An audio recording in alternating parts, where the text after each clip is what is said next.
Good morning guys, in front of me is iPhone 15 Plus and let me show you how to activate notification summary.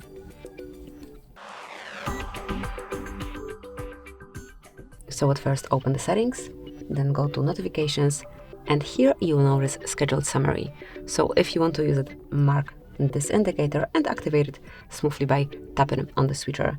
Here you can set up notification summary if you want to. You can set it up also later, but let me show you how it works. So at first you can choose apps for your summary.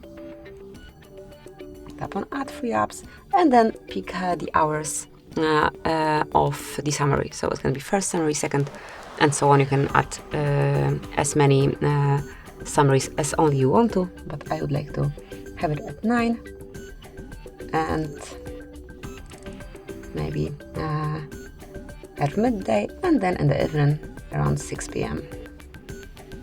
and then click on turn on notification summary.